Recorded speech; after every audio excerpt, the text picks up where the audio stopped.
बाट छ history basically word चाहिँ कहाँबाट निस्क्यो when it was described भन्दाखेरि चाहिँ यत्रो डिटेल चाहिँ मलाई थाहा पाउनु पर्दैन यो मेरो पिजी लेभलको हो त्यही भएर डिटेलमा छ farmers lung भन्छ farmers lung it is also known as farmers lung farmers who reported febrile episodes after exposure to moldy grains hay or straw है उनीहरुमा यस्तो पिक्चर देखाएको थियो त्यही भएर it is also known as farmers lung अनि अर्को चाहिँ pigeon breeders lung पनि भन्छ है 1965 मा चाहिँ it was described as pigeon breeders lung because the same relation or the same issue was seen in those who were exposed to avian antigens है अनि अर्को चाहिँ फ्यान्सी अगाडिको नाम याद गर्नु पर्दैन हैन बजरिगा याद गर्नु पर्दैन फ्यान्सियर्स लङ पनि भन्छ फार्मर्स लङ र पिजन ब्रिडर्स लङ फ्यान्सियर्स लङ पनि भन्छ है with time the name had changed along with the association with the allergens है कुन कुराको एलर्जेनसँग एसोसिएटेड भएर मान्छेले त्यही पिक्चर प्रेजेन्ट गर्यो त्यो अनुसार चाहिँ name has changed with time but basically it is extrinsic allergic alveolitis or hypersensitivity pneumonitis so कसरी हुन्छ त यो भन्दाखेरि it occurs by an abnormal immune response mainly to antigens which can be organic materials or inorganic materials के हुन सक्छ चाहिँ अर्को स्लाइडमा भन्छु म है abnormal immune response to antigens and basically all those antigens in hypersensitivity pneumonitis are immune stimulant they stimulate the immune system of the body by enzyme activity or by their growth patterns है अनि अर्को चाहिँ viral इनबाट पनि हुन सक्छ possibly increasing antigen activation. It is basically all about immune response, abnormal immune response to any allergic substance, which can be fungal, bacterial, or I can say organic material or inorganic material. है अब कस्तो खालको hypersensitivity भन्दाखेरि चाहिँ त्यो चाहिँ पछाडी आउँछ भन्छु म है type 3 or type 4 hypersensitivity both involved हुन्छ यसमा चाहिँ है and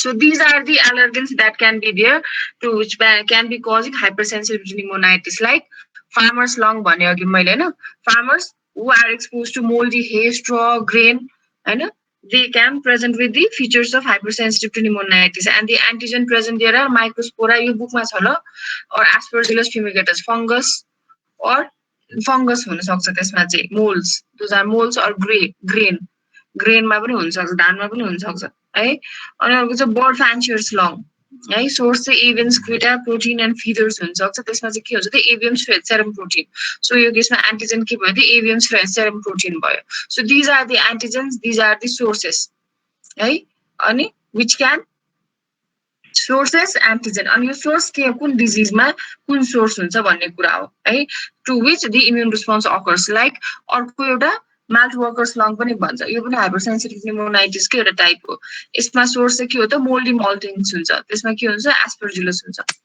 अर्को चीज वर्कर्स लङ भन्ने अर्को एउटा हाइपरसेन्सिटिभ निमोनाइटिसको इक्जाम्पल यो डिसअर्डर भनेको सबै हाइपरसेन्सिटिभ निमोनाइटिसै हो तर कुन कुन सोर्सले गर्दा हाइपरसेन्सिटिभ निमोनाइटिस गरायो त्यसको बेसिसमा अलग अलग नाम दिएको होला सो चीज वर्कर्स लङ पनि भन्छ अर्को है त्यसमा चाहिँ सोर्स के भयो त मोल्डी चीज त्यसमा पनि एन्टिजन के भयो त एस्परजिलस पेनिसिलियम भयो अर्को मेपल बार्क स्ट्रिपर्स लङ भन्ने छ त्यसमा चाहिँ सोर्स के हो त बार्क फ्रम स्टोर्ड मेपल है स्टोर्ड मेपल त्यसमा चाहिँ के हुन्छ त क्रिप्टोस्ट्रोमा अनि अर्को चाहिँ साक्सोफोन प्लेयर्स लङ भन्ने छ त्यसमा चाहिँ सोर्स के हो त reed of any wind instrument है त्यसमा पनि बेसिकली यो सबैमा यो डिफ्रेन्ट टाइप्स अफ हाइपरसेन्सिटिभिटी निमोनाइटिसमा धेरै जस्तोमा चाहिँ के छ त तिम्रो फंगस छ त्यसपछि तिम्रो इनअर्ग्यानिक मटेरियल्स उयसमा यो बिसिनोसिसमा लाइक यिनीहरू अर्ग्यानिक नै हो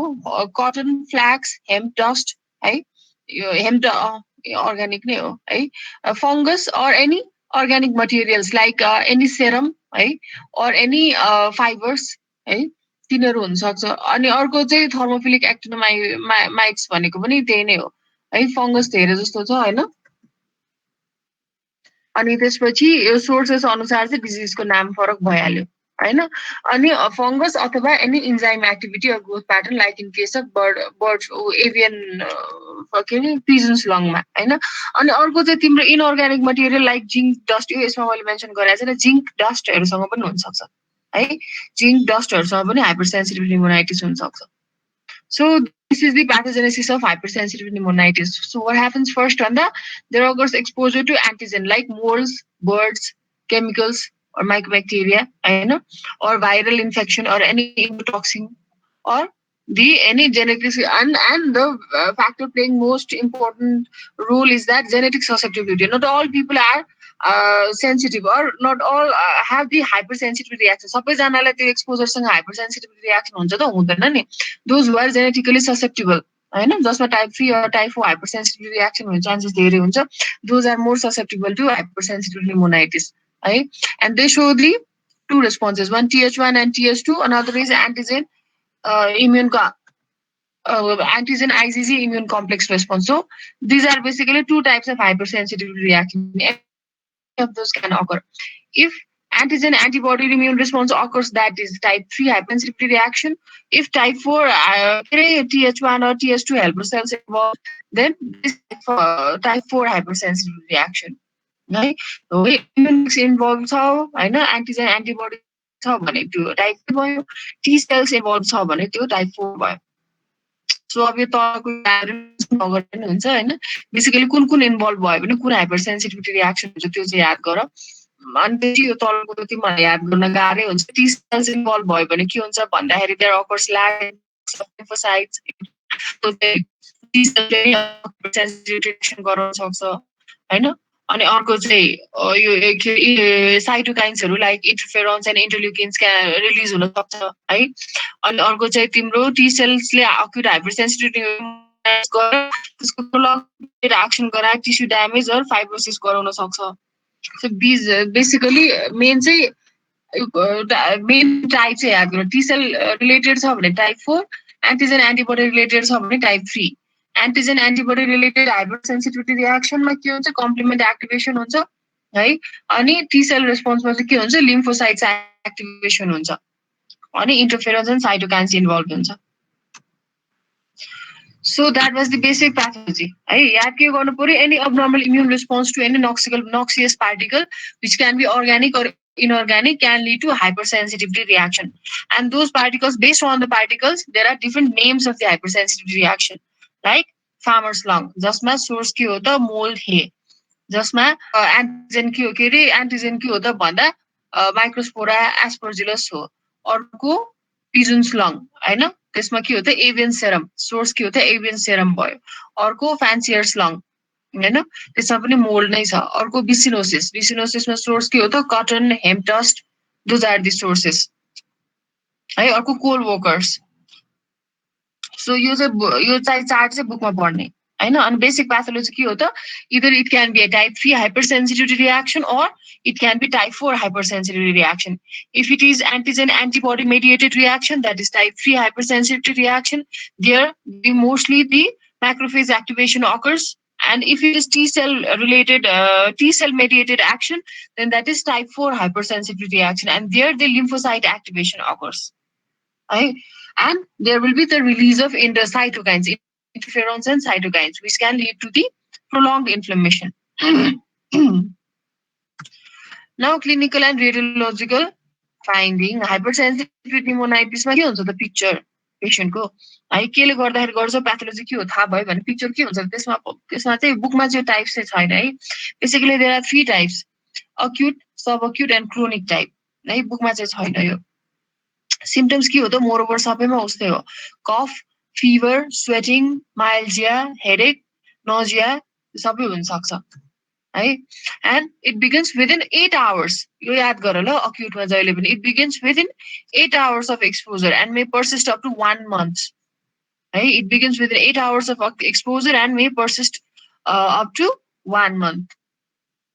And the complete recovery within 1 month can be expected when antigen exposure can be eliminated, है.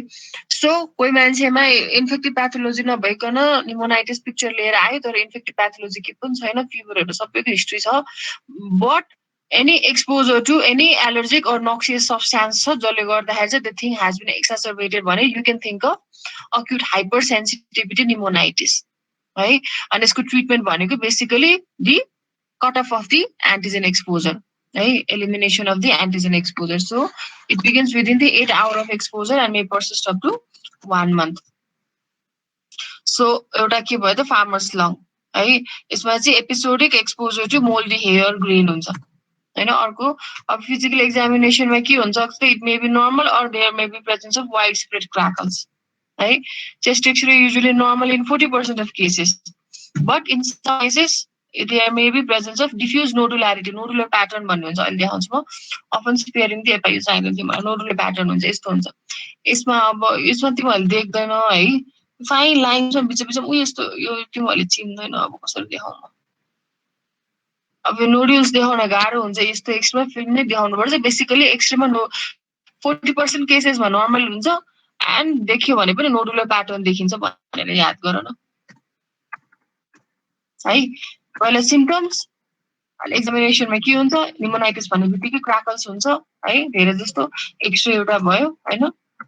अनि अर्को चाहिँ इन्भेस्टिगेसन तिमीले के गर्छौ भन्दाखेरि पछि पनि आउँछ होला, एचआरसिटी। एचआरसिटीमा याद गर्ने ग्राउन्ड ग्लास ओपेसिटिज, पोली डिफाइन्ड सेन्टेड नोबुलर माइक्रोनोड्युल्स है, यति याद गरे पुग्छ, अर्को पर्दैन, तिमीहरूले बुझ्दैनौ के चाहिँदैन। इम्पेयर्ड लङ फङ्सन टेस्ट हुन्छ, त्यति याद गरे पुग्छ है। एक्जाममा के लेख्न आएन भने यो इन्भेस्टिगेसन फाइन्डिङहरू लेखे हुन्छ। अर्को सब अक्युट टाइप भयो है। हो अब अक्युटमा युजुअली विदिन 8 hours अफ एक्सपोजरमा सिम्टम्स डेभलप भएर can persist up to 1 month हो भने सिम्टम सबैको उयो हो ल, फिभर, कफ, अनि सर्टनेस अफ ब्रिदिङ हुनसक्छ, यहाँ स्वेटिङ, माइल्ड, हेरेक, नजिया, यो फिभर सबैमा सिम्टम्स चाहिँ सेम हो। ड्युरेसनले चाहिँ यो अक्युट, सब अक्युट र क्रोनिक डिटरमाइन गर्छ। सो सब अक्युटमा के हुन्छ त, symptoms usually gradually develops over days or weeks है, आवर्समा हुँदैन। फिजिकल एक्जामिनेसनमा पनि त्यही क्र्याकल्स हुन्छ यसमा पनि है। लङ फङ्सन टेस्टमा अगेन यसमा पनि shows restriction with reduced gas transfer यसमा पनि। अनि एचआरसिटीमा सिमिलर प्याटर्न है, फाइन्डिङ सबै सेम हुन्छ। ड्युरेसनको बेसिसमा चाहिँ अक्युट, सब अक्युट, क्रोनिक भन्ने हो। लो लेभलको एक्सपोजर हुन्छ, but chronic exposure and frequent exposure हुन्छ, लाइक बर्ड फ्यान्सियर्स लङ है। फार्मर्स लङ अक्युटमा पर्छ भने बर्ड फ्यान्सियर्स लङ चाहिँ क्रोनिक हाइपरसेन्सिटिभ निमोनाइटिसमा हुन्छ। यसमा चाहिँ प्रोलङ ड्युरेसन हुन्छ तर लो लेभल हुन्छ एन्ड फ्रिक्वेन्ट एक्सपोजर हुन्छ। हेलो, सुनिरहेछ नि तिमीहरूले? हजुर म्याम, सुनिरहेछ।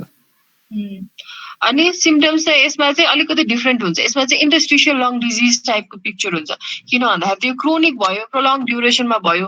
क्रोनिक ड्युरेसनसम्म कुनै पनि प्याथोलोजी लङ्समा भइराख्यो भने फाइब्रोसिस हुँदै गइसकेको हुन्छ।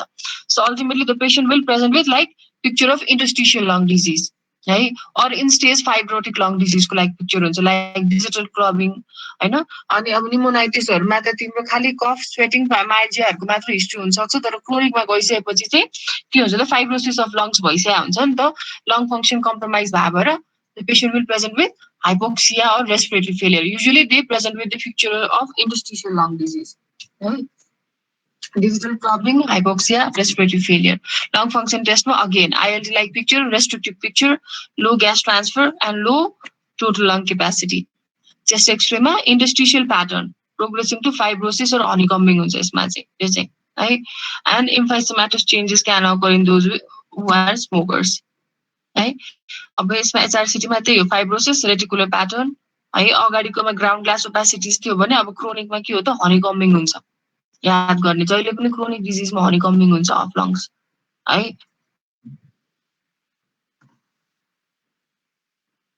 चाहिँदैन यो पनि तिमीहरूले हेरेर बुझ्दैन, अब एमडी लेभलमा मात्र बुझ्छ यो चाहिँ।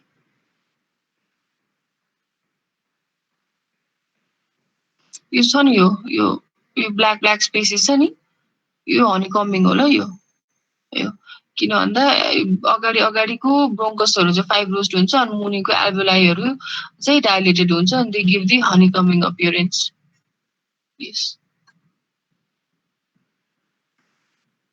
So now diagnosis. Moreover, त्यही हो अघिकै जस्तो, diagnosis is usually based on clinical history like exposure होइन। Symptoms usually develop within 8 hours if it is acute, and days to weeks if it is subacute, and prolonged exposure but less exposure, and those who present with features of ILD if it is chronic हैन एउटा त history भयो exposure history of exposure भयो अनि अर्को के भयो त any exposure to any antigen like antigen antibody test गर्न सकिन्छ अर्को चेस्ट एक्सरेमा के हुन्छ त 40% केसेसमा नर्मल हुन्छ in some cases nodular pattern can be there and another is एचआरसिटीमा के हुन्छ त भन्दाखेरि चाहिँ तिम्रो अक्युट र सब अक्युटमा ग्राउन्ड ग्लास ओपेसिटिज हुन्छ माइक्रोनोडुलर प्याटर्न हुन्छ भने क्रोनिकमा माइक्रोनोडुलर प्याटर्न विथ हनीकम्बिङ अपियरेन्स हुन्छ हैन क्रोनिकमा पिक्चर्स अफ आइएलडी हुन्छ है अनि त्यसपछि अर्को चाहिँ लङ फङ्सन टेस्ट र पल्मोनरी फङ्सन टेस्टमा सबैमा के हुन्छ त impaired pulmonary function test with features of restrictive lung disease हुन्छ इम्पेयर्ड ग्यास ट्रान्सफर हुन्छ यति चाहिँ याद गर सिम्पल फर्ममा याद गर so how do you do it भन्दा यो तिमीहरूको बुकको टेबल हो एउटा त डायग्नोसिसमा यो हुन सक्छ भन्ने प्रेडिक्टिभ फ्याक्टर्स के हो त भन्दा exposure to known offending agent हैन offending agent we've discussed about it अगाडि नै है अघिको टेबलमा थियो अर्को positive precipitating antibodies to offending agent antigen है त्यो पनि अघि भनिसक्यो अनि रिकरेन्ट एपिसोड्स अफ सिम्पटम्स है तिमीले एन्टिबायोटिक निमोनिया भन्यो एन्टिबायोटिक दियो ट्रिट गर्यो एक हप्तापछि फेरि काममा जान्छ फेरि त्यो पिक्चर लिएर आउँछ फेरि एन्टिबायोटिक दियो फेरि ट्रिट गर्यो फेरि काममा जान्छ अथवा कतै एक्सपोज हुन्छ फेरि त्यो पिक्चर लिएर आउँछ so the antibiotic is not working because it is not infectious pneumonitis होइन it is hypersensitive pneumonitis so until and unless there is a triggering factor the symptoms will recur again and again so recurrent episodes of symptom or inspiratory crackles remember in pneumonia there is expiratory crackles in case of pneumonitis there is usually inspiratory crackles like that of interstitial lung disease or symptoms occurring within 4 to 8 hours after exposure अनि अर्को weight loss भनिसके त्यो पनि मैले weight loss एकदम हुन्छ है यो याद गर्ने यो चाहिँ एउटा ठुलो बुकबाट निकाले हो मैले हैन बुकको नाम चाहिँ तिमीलाई थाहा हुँदैन एलर्जीकै बुक हो proposed diagnostic criteria for hypersensitive pneumonitis are based upon the presence of some or all of the following है these are the factors that can be there हैन अगाडिको सिम्पल टेबल जस्तै नै हो त्यसलाई अलिकति एक्सप्लेन गरे हो है अगाडिको याद मात्र गरे पनि पुग्छ धेरै पुग्छ है usually there is no exposure to offending agent like history of appropriate exposure यो बेसिकली तिमीहरूलाई चाहिँदैन यो अगाडि याद गरे पुग्छ यो मैले अगाडि भनिसकेँ यो एउटा बिएएल विथ ब्रोन्कोएल्भेओलर भाज विथ लिम्फोसाइटोसिस गर्न सकिन्छ भन्छ कतै कतै हैन तर ट्राई गर्दैन बेसिकली ब्रोन्कोएल्भेओलर भाज विथ लिम्फोसाइटोसिस छ भनेदेखि अथवा usually there is low CD4 to CD8 ratio छ भने पनि हाइपरसेन्सिटिभिटी निमोनाइटिस छ भनेर इन्डिकेट गर्छ है अनि अर्को चाहिँ positive inhalation test by re-exposure to environment or inhalation challenge to suspected antigen हैन जसले गर्दा हाइपरसेन्सिटिभिटी ट्रिगर गर्छ अर्को हिस्टोप्याथोलोजी पनि गर्न सकिन्छ बायोप्सी गर्दाखेरि non caseating granulomas are there can be non caseating granulomas or mononuclear infiltrate है अब क्लिनिकल फाइन्डिङ्स रेडियोग्राफिक फाइन्डिङ्स त अगाडिको स्लाइड मैले भनिसकेँ है कस्तो कस्तो पिक्चर कुन कुनमा हुन्छ भनेर हिस्ट्री अफ एक्सपोजर भइहाल्यो यसमा नयाँ भनेको ब्रोन्कोएल्भेओलर भाज एउटा गर्न सकिन्छ यदि त्यसमा लो CD4 टु CD8 रेशियो देखिन सक्छ यो एमसीक्यूमा सोध्न सक्छ है हाइपरसेन्सिटिभ निमोनाइटिसमा बिएल गर्यो भने there will be lymphocytosis and with low CD4 to CD8 ratio है अनि अर्को चाहिँ positive inhalation challenge test re-exposure to environment गर्यो भने the patient will develop hypersensitivity pneumonitis अर्को हिस्टोप्याथोलोजी गर्न सकिन्छ त्यसमा non-caseating granulomas or mononuclear infiltrates देखिन सक्छ है यो याद गर्नु पर्दैन चाहिँदैन so what are the differential diagnosis भन्दाखेरि एउटा क्रोनिक हाइपरसेन्सिटिभ निमोनाइटिसको चाहिँ there are different differential diagnosis one is sarcoidosis अर्को नन स्पेसिफिक इन्टरस्टिशियल निमोनाइटिस अर्को लिम्फोइड इन्टरस्टिशियल निमोनाइटिस सार्कोइडोसिस याद गर क्रिप्टोजेनिक अर्गनाइजिङ निमोनिया याद गर अनि नन स्पेसिफिक इन्टरस्टिशियल निमोनाइटिस याद गर यति तीनटा याद गरे पुग्छ डीडीमा चाहिँ है सो ट्रिटमेन्ट के हो त मोस्ट एन्ड फरमोस्ट ट्रिटमेन्ट भनेको eliminate the exposure remove the exposure जसले गर्दा एलर्जी गराइरहेछ हाइपरसेन्सिटिभिटी गराइरहेछ है अनि क्रोनिक चेन्जेस छ भइसकेको छ भने like in case of hypersensitive chronic hypersensitive pneumonitis भइसकेको छ भने त्यस्तोमा चाहिँ they are less likely to be reversed but in case of acute or subacute on the exposure of the elimination of antigen exposure the symptoms are and the disease is reversible है अनि त्यो भयो main चाहिँ first and foremost antigen exposure अर्को चाहिँ symptomatic ट्रिटमेन्टमा चाहिँ oral corticosteroid can be tried है oral corticosteroid but they are avoided unless acute life-threatening complications are evident. And they do not appear to improve prognosis. Khali symptomatic improvement ko लागि मात्र हो. So oral corticosteroid for symptomatic relief and tried in case of life-threatening complications. अर्को चाहिँ in case of more severe attacks चाहिँ के दिन सकिन्छ, prednisolone 60 mg पर day दिन सकिन्छ. Supplemental oxygen is must and supportive measures जस्तै डिहाइड्रेसनहरू भइसकेको छ भने फ्लुइड रिससिटेसन गर्नु पर्यो होइन, अनकन्सियस छ भने त्यही अनुसार इन्टिग्रेट गर्ने हुन्छ होइन. Prednisolone is usually is continued until there is significant symptomatic and functional improvement. So if steroid is given for symptomatic relief, then it is continued until there is symptomatic and functional improvement in the patient. त्यति बेलासम्म दिन मिल्छ, दिने usually prednisolone. अर्को चाहिँ एकदम progressive रिफ्र्याक्टरी हाइपरसेन्सिटिभ pneumonitis छ which is not worked upon by steroids. In those cases cytotoxic agents can be tried, but they are tried very rarely. Which can be tried भन्दाखेरि cyclophosphamide, cyclosporin A, azathioprine can be tried, but very rare. And if these are all for the symptomatic relief. First and foremost treatment भनेको जहिले पनि elimination of antigen नै हो. But if the condition has turned into chronic hypersensitive pneumonitis and changed into the pattern of interstitial lung disease or lung fibrosis has occurred, then ultimate treatment of choice is lung transplant. Fibrosis भइसकेपछि irreversible हुन्छ, you can do nothing. The only thing you can do is lung transplantation. So, what is the take-home message? It results from an exacerbated immunological response to inhaled antigens, and manifestation is ranging from infection like acute symptom to subacute and chronic interstitial disease. When exposure to the antigen persists, permanent lung damage may ensue. First-line treatment is always the withdrawal of contact with offending agent and oral corticosteroids depending on the severity of presentation for symptomatic relief. So this is all about the hypersensitivity pneumonitis.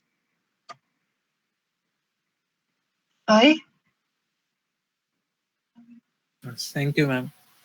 Okay, questions, sir? I think it's simple point.